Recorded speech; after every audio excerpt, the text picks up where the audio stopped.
Batid nating lahat na sa mga nagdaang araw, ang pag-ibig ng Diyos sa atin ay patuloy na namumutawi.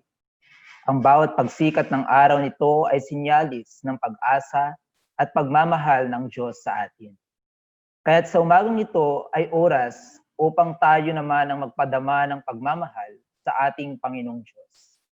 Tayo ay mapalad sapagkat buhay at kalakasan ay bitbit pa rin natin. Sa gitna man ng sakuna o krisis na hinaharap natin sa mundong ito, mapabagyo, mapalindol, ni kahit sakit, tayo'y magpasalamat sa Kanya dahil hindi tayo hinahadlangan ng tadhana, narito pa rin tayo, nagkakaisa sa iisang pananampalataya, sa iisang pag-asa, at sa iisang layunin na walang iba kundi ang pag-aalala at ang pag-aaral sa salita ng Diyos. Sa pangalan ng Diyos at sa pangalan ng ating Panginoong Jesucristo, isang mapagpalang umaga sa bawat isa sa atin mga kapatid.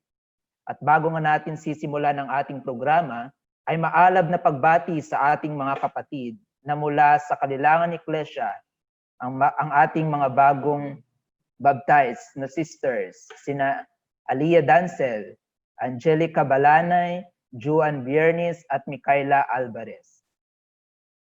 At bilang pagsisimula natin mga kapatid ay awitin natin ang ating opening hymn.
Tayo'y manalangin mga kapatid.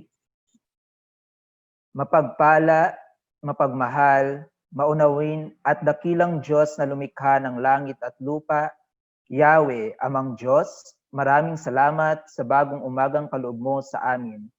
Maraming salamat sa oportunidad na muli kami pagbuklurin bilang magkakapatid sa anumang dako ng daigdig upang ganapin ang aming mga responsibilidad. Lubos na ipinapasalamat namin, Panginoon, na sa kabila na nangyayari sa mundong ito ay patuloy pa rin nakaantabay ang pagmamahal at gabay mo sa amin. Sa umagang ito, Panginoon, dalangin namin sa inyo ang paggabay sa aming gawain o programa na kung paano namin sinimulan na matiwasay at maayos, ay ganun din nawa ang maging daloy nito hanggang sa aming pagwawakas. Ikintal nyo sa puso't isip ang araw na siyang aming maririnig sa umagang ito. Gawing mantsa ang mga salitang ito upang siyang magpapaalala sa amin habang gumagala sa mundong ibabaw. Iukit mo sa aming kaibuturan ng aming puso ang mga salitang ito, Panginoon. Kalakip nito, Ama, ang karunungan, na naway pagkalob mo sa bawat sa amin, lalong-lalo na sa magbibigay ng aral, upang may pabatid sa amin ang egzortasyong tatanggapin namin sa umagang ito. Kaya't ang panalangin na ito ay aming dinadalangin sa matamis na pangalan ni Jesus na aming tagapamagitan at tagapagligtas. Amen.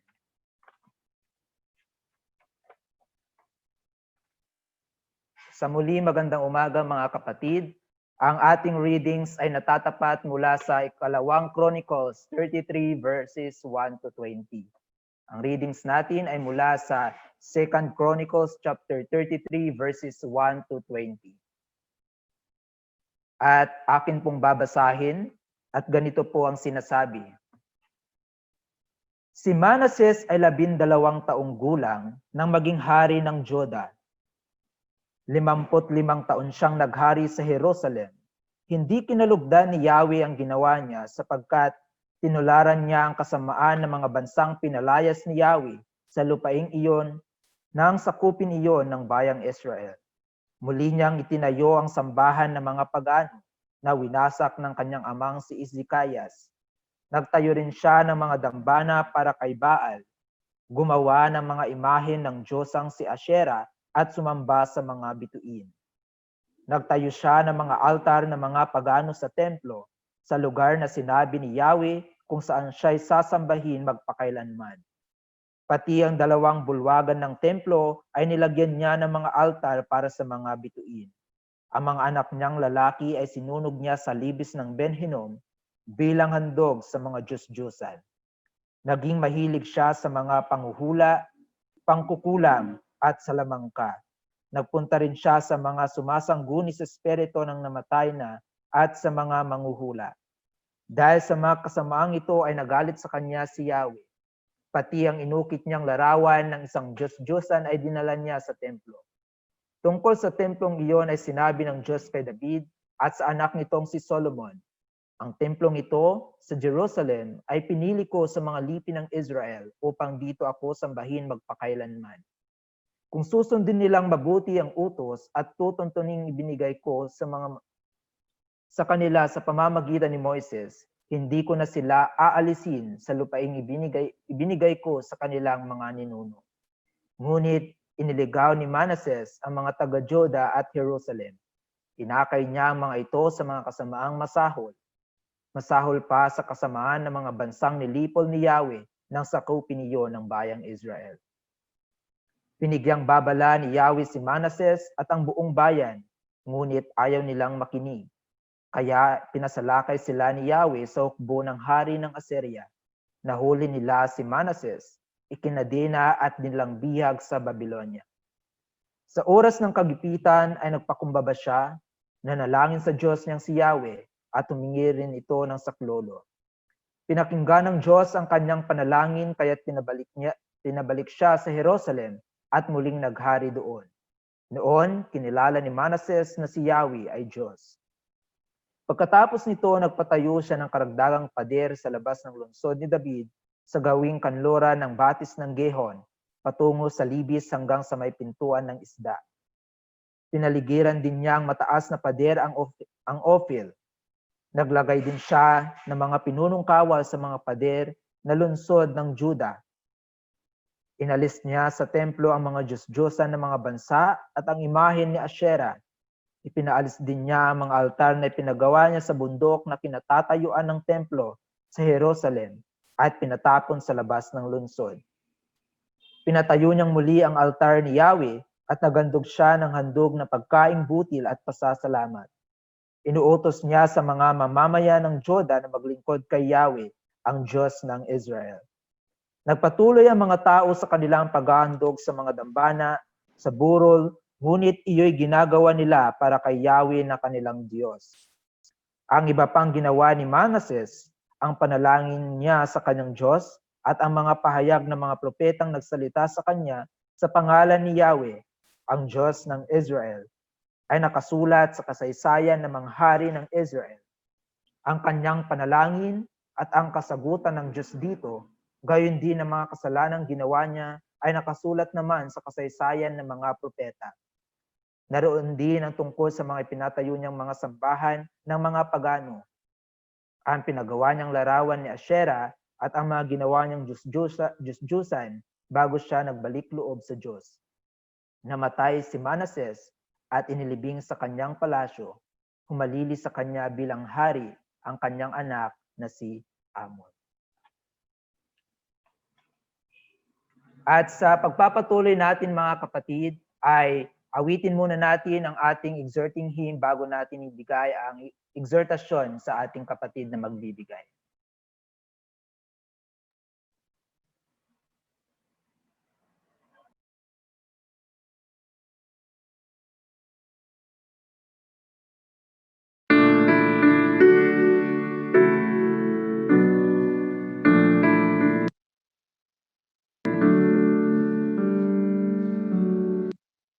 Soften my heart,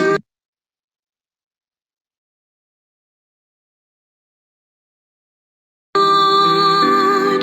Soften my heart.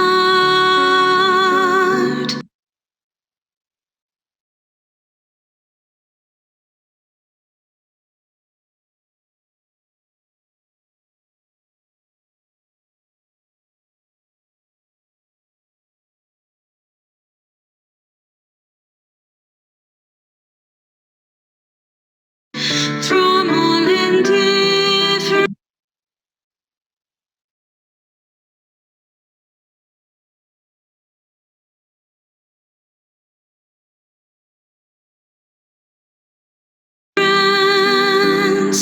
set me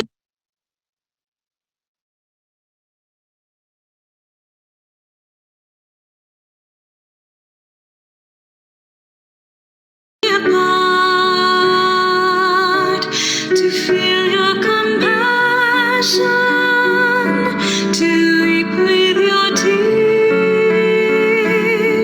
Come soften my heart, oh Lord, soften my heart. Soften my heart, Lord, soften my heart.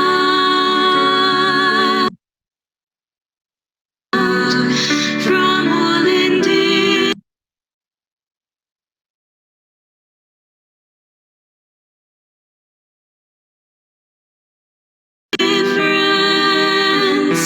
set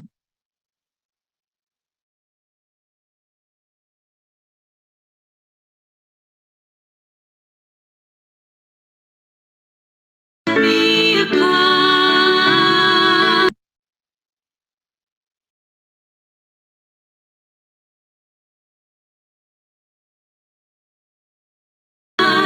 To feel your compassion,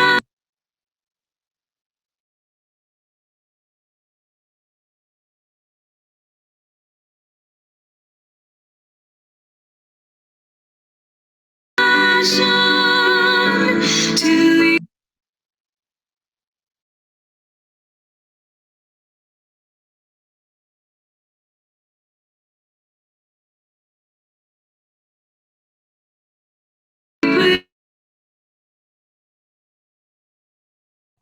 Continue na lang sila.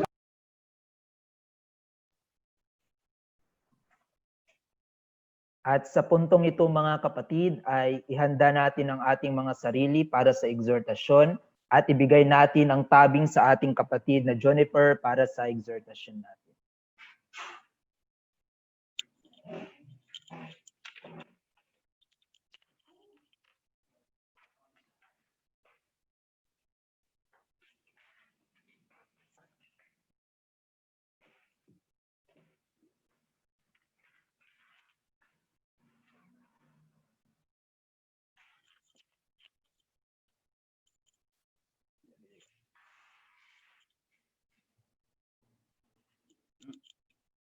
Din sama mo na.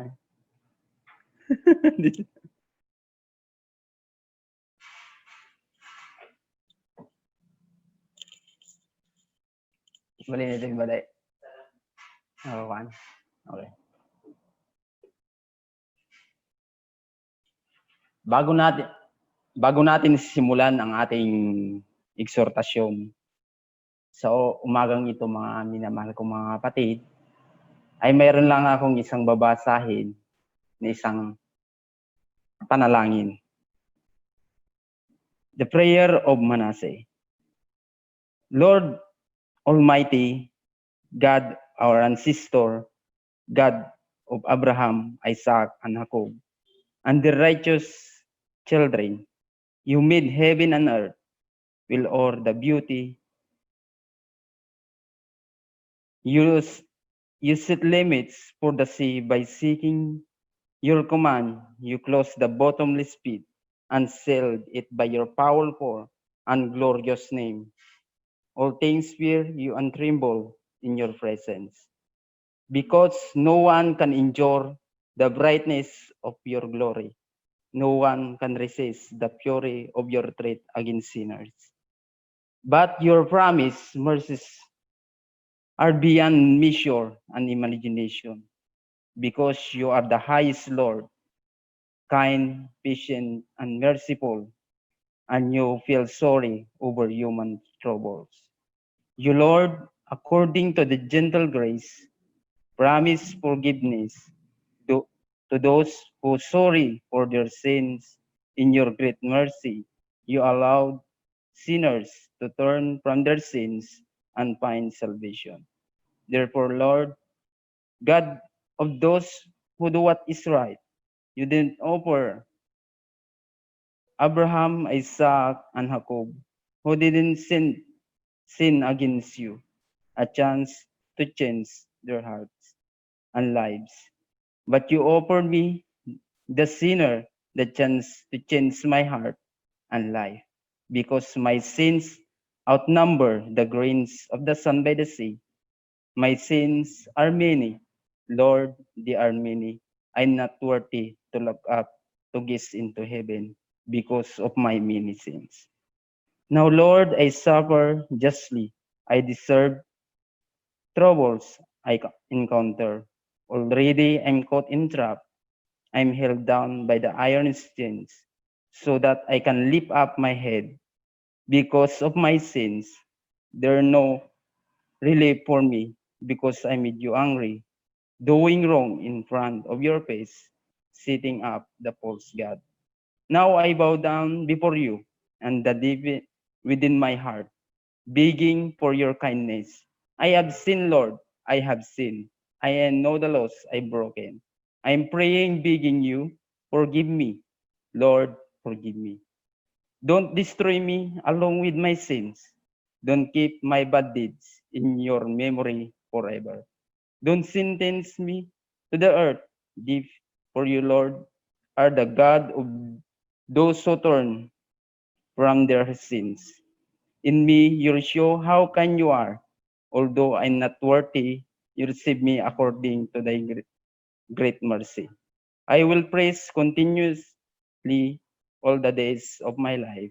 I will praise you continuously all the days of my life, because all of the heavens forces praises you, and the glory is yours forever and always. Amen. Kung titignan natin, mga minamahal kong mga kapatid, ang panalangin ito, yung kanyang dakilang pagpakumbaba. Sa umagang ito, kikilalanin natin ngayon si King Manasseh, ang kanyang pagbabago. Kung titignan natin, ang kanyang ama na si King Hezekiah ay isang napakabuting hari. Ngunit sa pagdaan ng kanyang panahon, ang si King Hezekiah, gumawa siya ng mabuting paraan upang mapagbalik ang loob ng mga Israel sa kanilang mga kasalanan. Alam naman natin, mga minamahal kong mga kapatid, na kung minsan ang mga Israel ay nagkakaroon ng isang katigasan ng kanilang mga puso. Sinasabi ng ating Panginoong Diyos nung una na huwag silang sasamba sa mga Diyos-Diyosa. Ngunit anong nangyari? Patuloy pa rin silang gumagawa ng mga Diyos-Diyosan. Ngunit sa pagdaan ng panahon, ang mabuting haring si Hezekias, ginawa niya lahat ito. At in verse 33 ng 2 Chronicles chapter 32, verse 33, at si Hezekias ay natulog na kasama ng kanyang mga magulang at inilbing siya sa ahunan ng mga libingan ng mga anak ni David at binigyan siyang karangalan ng buong Juda at mga taga-Jerusalem sa kanyang kamatayan. At si Manase na kanyang anak ay naghari na kahalili niya. Ito mga kapatid, mayroon siyang anak na ang pangalang Manase. Dito sa ating readings, mga minamahal kong mga kapatid, in verse 1, si Manase ay may 12 taon nang siya ay magpasimulang maghari at siya nagharing 55 taon sa Jerusalem. In verse 2, at siya'y gumawa ng masama sa paningin ng Panginoon ayon sa karumal-dumal na mga bansa na pinalayas ng Panginoon sa harap ni Israel. Kung titignan natin mga kapatid, bakit hinayaan ng ating Panginoong Diyos na maghari ang isang, kung titignan natin, more than 55 years ang kanyang ipinaghari. Sa loob sa kanyang pagsimulang maghari, ang kanyang ama na si Hezekias ay isang napakabuting tao. Ano kaya ang mayroon si Manase? Bakit hindi niya sinunod ang kanyang ama? Kung titignan natin dito mga kapatid, ang ibig sabihin ng pangalang Manase ay forgetting. Or sa Tagalog, kalimutan or baliwalain, mga kapatid. Ang kanyang ibig sabihin. Sa Bible Dictionary ng Teacher's Edition, siya ay naghari sa 698 to 642 or 642 to 698.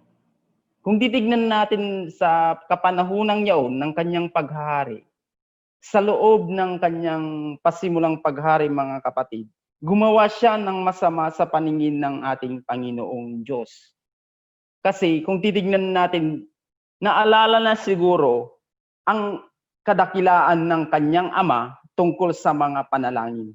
Kung titignan natin, di ba, kung tignan natin ang background ng kanyang ama na si King Hezekiah, siya ay nalalangin laban sa hari ng Assyria upang dahil sa kanyang kapanahunan ng kanyang ama na si Hezekias, napakaraming mga kalaban, more than 185,000 na napalibot sa kanila.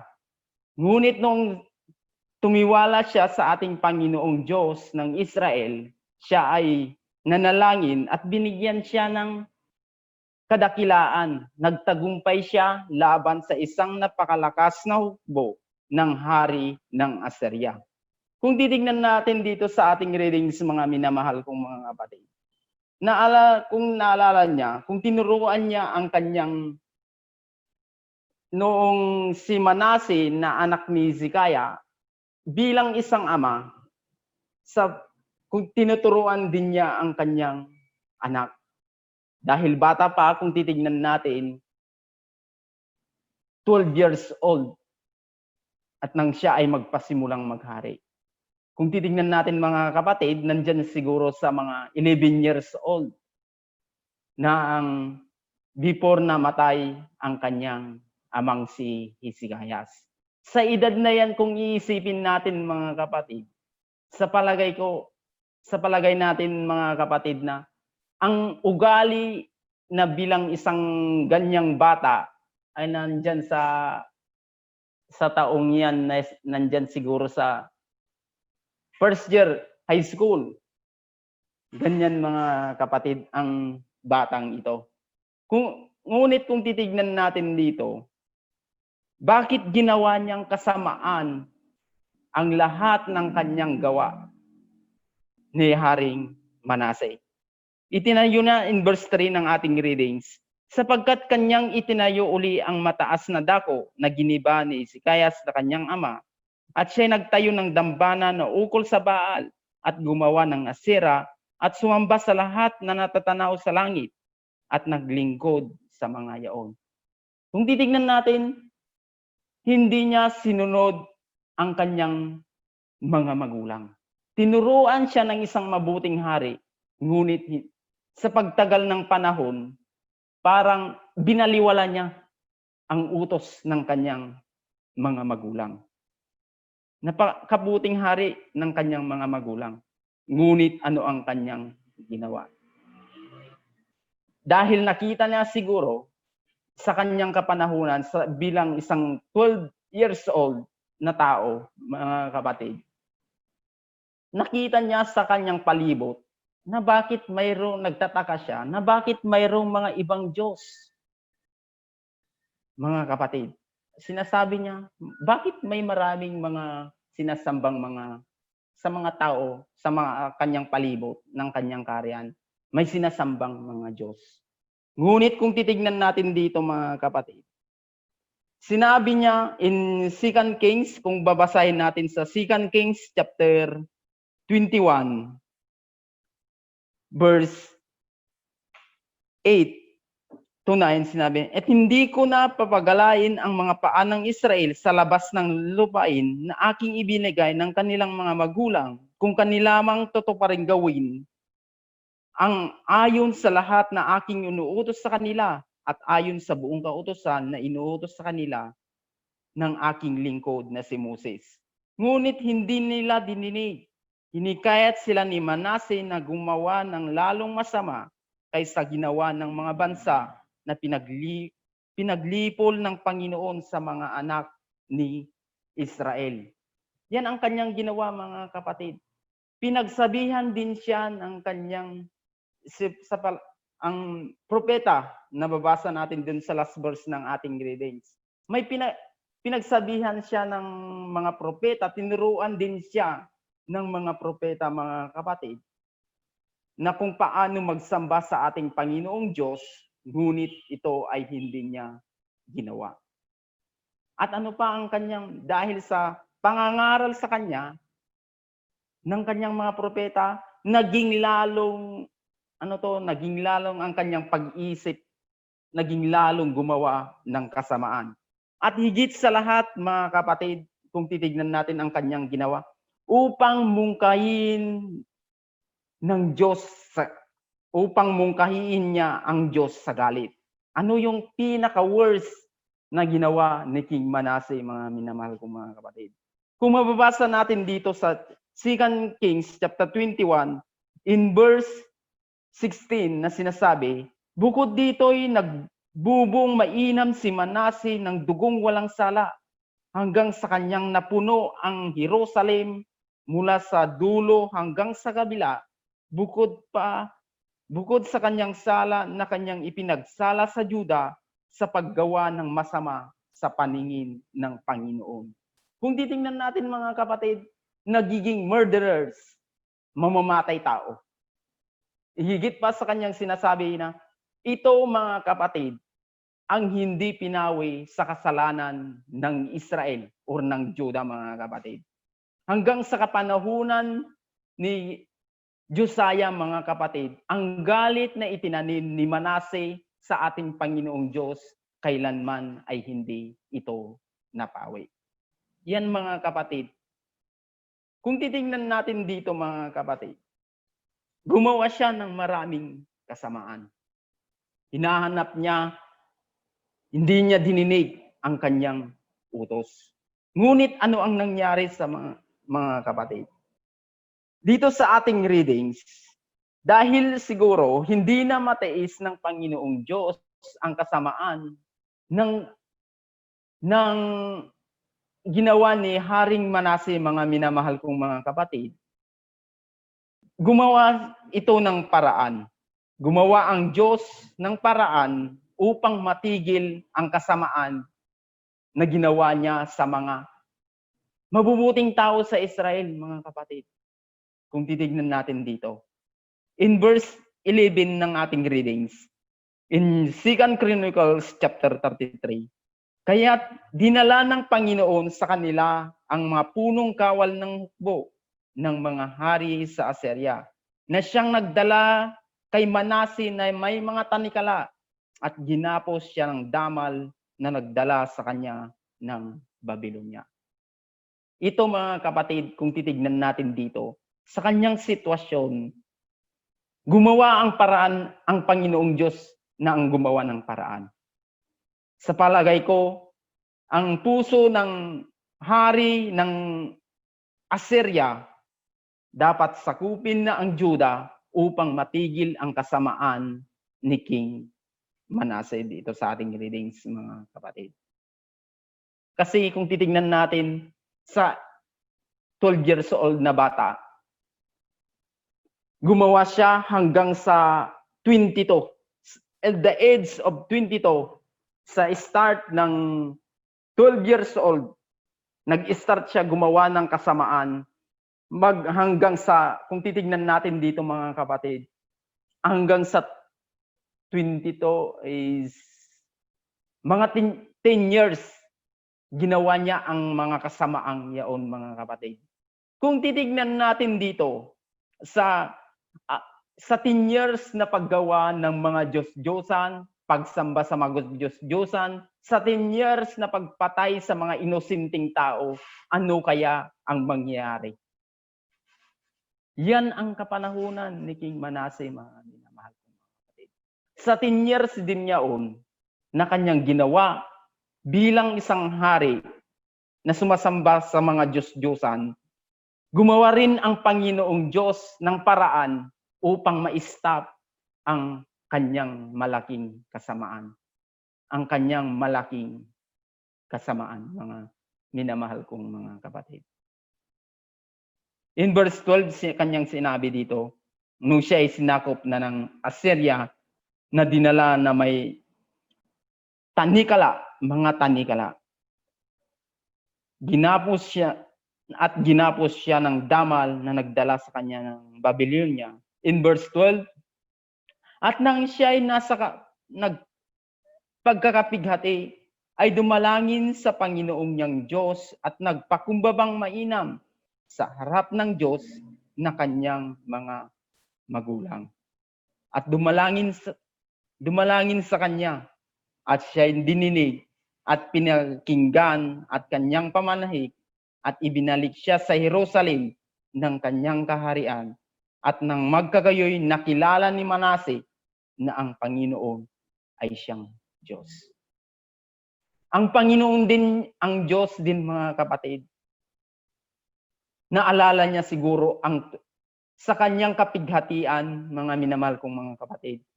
Naalala niya ang ating Panginoong Diyos. Kasi kung titignan natin, mga kapatid, wala tayong ibang hinihiling sa ating buhay, kundi ang patawarin niya tayo.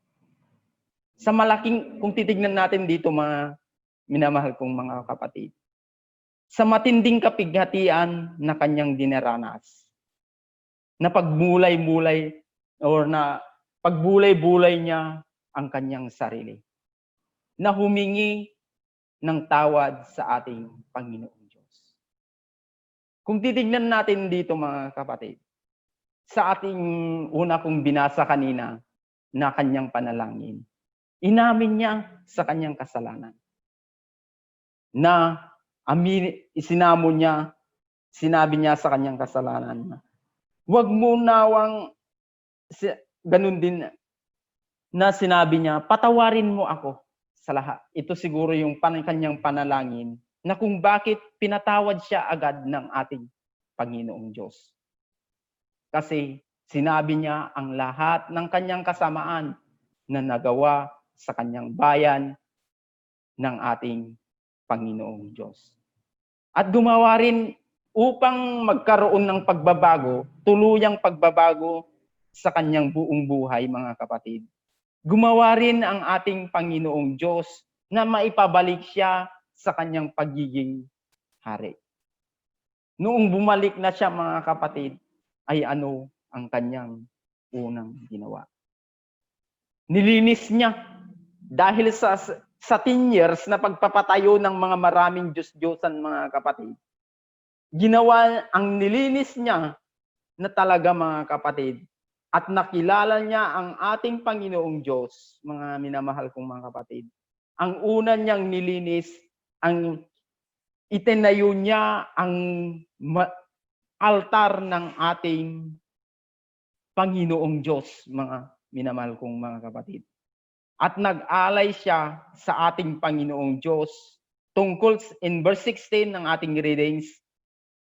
At kanyang itanayo ang dambana ng Panginoon at naghandog doon ng ayin na mga handog tungkol sa kapayapaan, tungkol sa mga pasasalamat, at inutusan ng Juda na maglingkod sa Panginoon, sa Diyos ng Israel. Gayunmay naghain ng bayan na patuloy sa mataas na dako, ngunit sa Panginoon lamang na kanilang Diyos.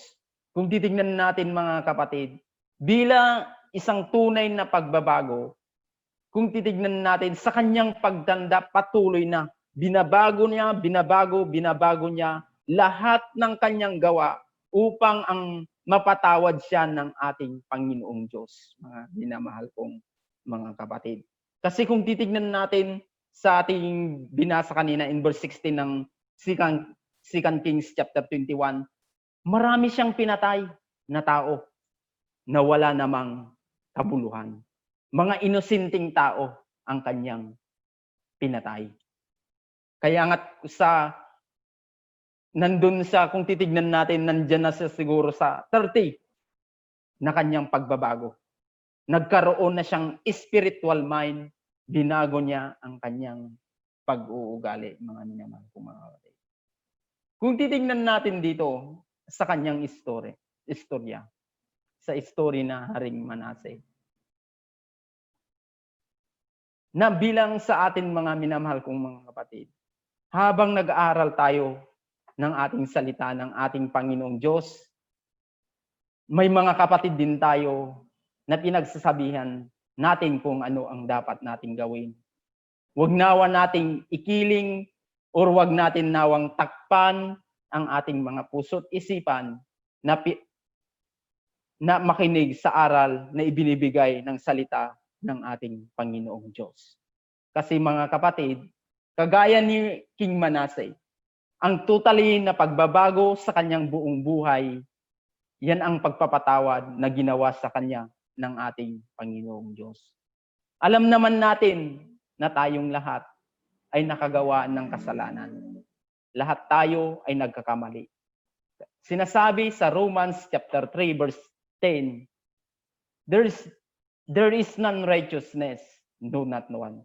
Wala matuwid kahit isa.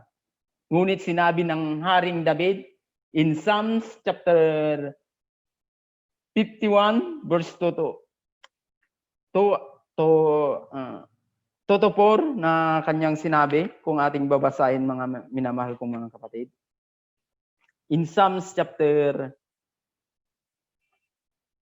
Awit, kapitulo 51, versikulo 2 hanggang 4 na aking babasahin, mga minamahal kong mga kapatid.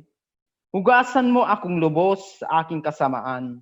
Linisin mo ako sa aking kasalanan, sapagkat kinikilala ko ang aking mga pagsalangsang at ang aking kasalanan ay laging nasa harap ko. Laban sa iyo lamang ako nagkasala at nakagawa ng kasamaan sa iyong paningin, upang ikaw ay ring ganap pag nagsalita ka at maging malinis pag humatol ka. In Psalms chapter 32 verse 1 na sinasabi, Psalms chapter 32 verse 1, sinasabi dito, mapapalad siyang pinatawad ng pagsalangsang na tinatakpan ang kasalanan. Kaya nga't, mga kapatid, sa bawat isa sa atin, ang pagkumpisal, ang tunay na pagbabago sa ating buhay bilang isang mananampalataya, tinuturuan niya tayo Huwag lamang natin papagmatigasin ang ating puso na makinig sa salita ng ating Panginoong Diyos. Aminin natin kapag tayo nagkakasala.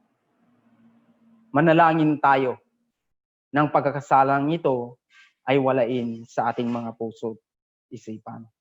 Dahil mga kapatid, kung tayo'y nagkakasala, nagkakaroon tayo ng guilty sa ating mga puso. Di tayo mapakali kasi nakagawa tayo ng mga kasalanan. Ngunit manalangin tayo sa ating Panginoong Diyos at sa pagmamahal niyang ito sa bawat isa atin, ibinigay niya ang kanyang bugtong na anak na ating inaalala sa umagang ito. Ang pagtanggap ng tinapay at ang bino na siyang sumisimbolo sa kanyang katawan at dugo, ang dugong ito nabubuhos sa ikapagpapatawad ng ating mga kasalanan. Na ang kapabumbabaang ito mga kapatid, na ang kapagkumbabaang ginawa ni King Manasseh ay maging aral nawa sa atin. Nang ibig sabihin ng kanyang pangalan na forgetting, ipanalangin natin mga kapatid, na walain nawa hanggang sa pagdating ng ating Panginoong Jesucristo, walain nawa sa atin ang mga kasalanan ito na siyang naigagawa natin sa bawat araw ng ating buhay. Lahat naman tayo, mga kapatid, nagkakamali. Ngunit sa bawat isa sa atin, mga kapatid, huwag nawa natin itanim kapag nagkamali ang isang tao o isang kapatid. Pag siya'y nagkamali, patawarin natin at walain ang kanyang. Huwag tayong magtanim ng galit sa kanya. At kung hindi, lubusan natin patawarin, hingi ng tawad, at higit sa lahat, hingi tayo ng tawad sa ating Panginoong Diyos na walain ang nakaraang pagkakasala natin sa Kanya. Kaya nga't ang ibig sabihin ng pangalang Manasseh ay forgetting, walain ang kanyang ipinagkasala na kanyang na pinagkasala niya sa bawat tao. Na pinapalangin niya sa ating Panginoong Diyos, gayon din sa bawat isa sa atin, na kung tayo man ay nagkakasala, nawa ipanalangin natin na kalimutan niya ang mga kasalanan, ang ating mga kasalanan. Gayon din sa bawat isa sa atin, pag nagkasala ang ating kapwa, at gayon din sa atin, i-forget natin ang totally na pagpapatawad ay nakalimutan. Kaya nga sinabi ni, we forget, sa yung sinabi niya forget these things we left behind. Ang kasalanan ay iwanan na ang kasalanan na nagawa natin sa ating Panginoong Diyos, baguhin natin ang ating sarili. Maging manatili tayo na sumasamba sa Kanyang. Nawa, panalangin natin mga kapatid, ng ating makasalanan ay Kanyang patawarin. At sa muli, magandang umaga sa ating lahat, manimahal kong mga kapatid, sa pangalan ng Diyos at sa pangalan ng ating Panginoong Jesucristo. Hanggang dito lang. Salamat.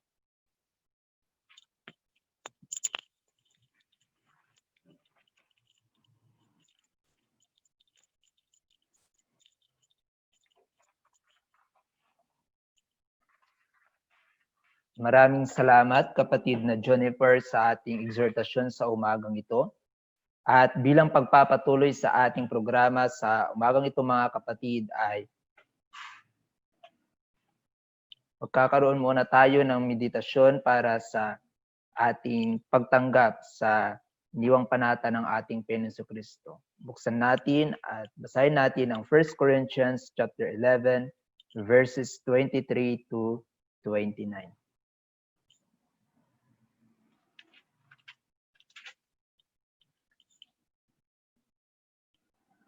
At ganito ang sinasabi, sapagkat ito ang turo na tinanggap ko mula sa Panginoon at ibinigay ko naman sa inyo noong gabing siya'y pinagkanulo ang Panginoong Hesus ay dumampot ng tinapay.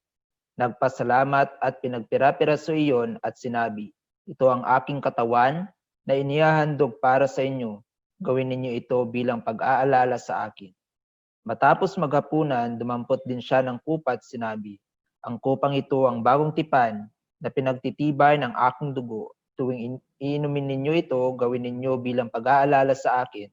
Sapagkat tuwing kakain kayo ng tinapay na ito at iinom sa kupang ito, pinapahayag ninyo ang kamatayan ng Panginoon hanggang sa kanyang muling pagparito.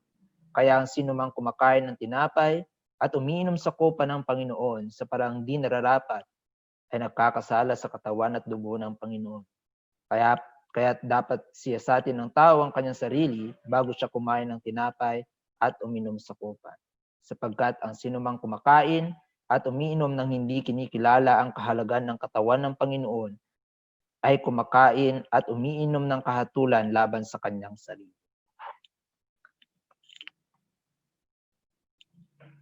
Bago natin tanggapin ang tinapay ay manalangin muna tayo mga kapatid. O Yahweh, amang Diyos na siyang makapangyarihan sa lahat, Diyos na mapagmahal, maraming salamat Panginoon sa pag-asang patuloy mong pinapadama sa bawat sa amin. Narito sa aming harapan ang tinapay na siyang sumisimbolo sa katawan ng aming Panginoong Jesucristo. Iniling po namin ang pamamasbas, ganun din po sa amin na siyang tatanggap nito. Ito'y aming lubos na pinapasalamat sa pangalan ng aming Panginoong Jesucristo na siyang tagapamagitan at tagapagligtas. Amen.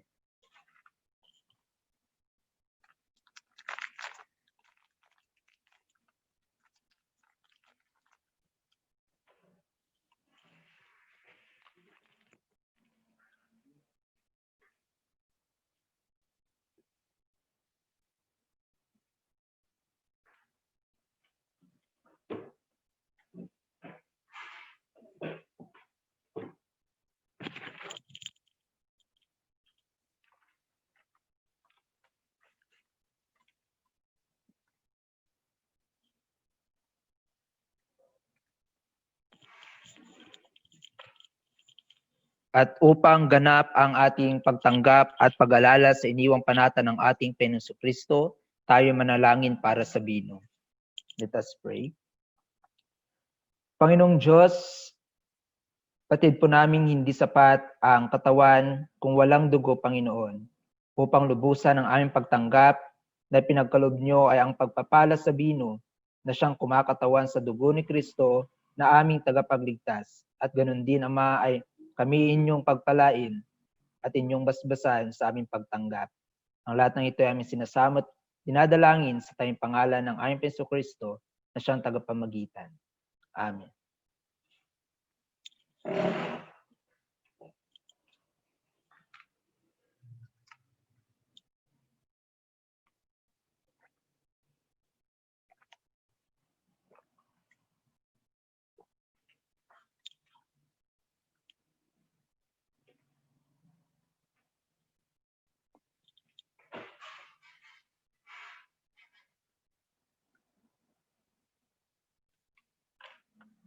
At sa puntong ito mga kapatid, bago tayo dadako sa ating announcement ay magkakaroon muna tayo ng memorial hymn.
Woo!